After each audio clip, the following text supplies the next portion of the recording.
मध्य प्रदेश विधानसभा चुनाव के लिए प्रचार चरम पर है। भाजपा ने आज अभियान की औपचारिक शुरुआत करते हुए चित्रकूट में अभियान का आगाज किया। पार्टी के राष्ट्रीय अध्यक्ष जेपी नड्डा ने अभियान की शुरुआत से पहले जीत की प्रार्थना के लिए कामतगिरी में दर्शन पूजन किया। वैदिक मंत्रों के बीच भाजपा नेताओं की प्रार्थना हुई। पार्टी ने कहा, चित्रकूट में भगवान राम और कामतानाथ के आशीर्वाद के बाद अब मध्य प्रदेश की जनता का स्नेह और आशीर्वाद भी मिलेगा, इसका पूरा भरोसा है। पार्टी के मुताबिक जेपी नड्डा ने भगवान राम की तपोभूमि से जन आशीर्वाद यात्रा को हरी झंडी दिखाकर रवाना किया। जन आशीर्वाद यात्रा को हरी झंडी दिखाने के बाद जेपी नड्डा ने विपक्ष पर जोरदार हमला बोला। उन्होंने कहा, एनडीए गठबंधन पीएम मोदी के नेतृत्व में भारत को विकसित बनाने में जुटा है। नड्डा ने मुंबई में इंडिया अलायंस की मीटिंग को घमंडिया गठबंधन के लोगों का जमावड़ा बताते हुए कहा, मुंबई में इकट्ठा हुए हैं। उन्होंने कहा, एक तरफ भारत सूरज और चांद को जीतने में लगा है तो दूसरी तरफ घमंडिया गठबंधन हमारे धर्म पर गहरा आघात कर रहा है। नड्डा के अलावा सीएम शिवराज सिंह चौहान ने भी कांग्रेस पर करारा प्रहार किया। उन्होंने कहा कि भाजपा के शासनकाल से पहले मध्य प्रदेश में डकैतों का आतंक था। बीजेपी की सरकार बनने के बाद प्रदेश की कानून व्यवस्था में बदलाव आया है और विकास की बयार बहने लगी है। उन्होंने कहा कि प्रदेश में सड़कों का जाल बिछ रहा है, लोगों की आय बढ़ रही है। और चित्रकूट वासियों, मजगवा वालों, जरा ईमानदारी से बताना, दिल पे हाथ रख के बताना, कांग्रेस और भारतीय जनता पार्टी की सरकार का अंतर आज मैं आपसे पूछ रहा हूं।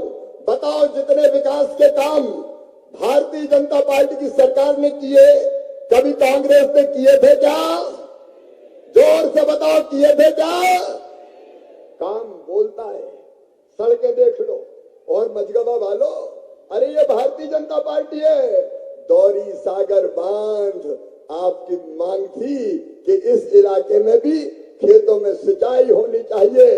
227 करोड़ रुपए की लागत का दौरी सागर बांध भूमि पूजन में नहीं कर पाया, लेकिन अब निर्माण का काम प्रारंभ कर रहे हैं। ये दौरी सागर बनेगा।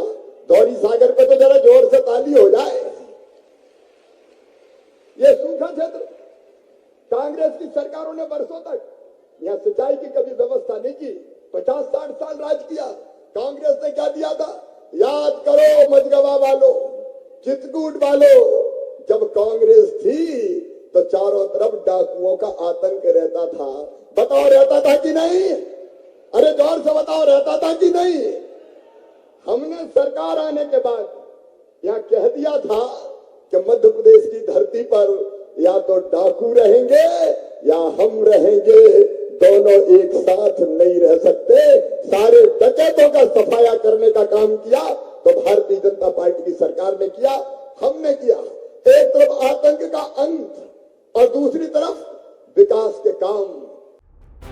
मध्य प्रदेश में बीजेपी के शासनकाल की उपलब्धियों को गिना रही शिवराज सरकार और भाजपा लगातार कांग्रेस और तमाम विपक्षी पार्टियों पर हमले कर रही है। आत्मविश्वास से लबरेज बीजेपी ने 150 सीटें जीतने का दावा किया है। साफ है, चुनाव में सुरक्षा और विकास के मुद्दों पर जनता को भाजपा और कांग्रेस के नेताओं में एक को चुनना होगा। ऐसे में आने वाले चुनाव बेहद दिलचस्प होने की पूरी संभावना है।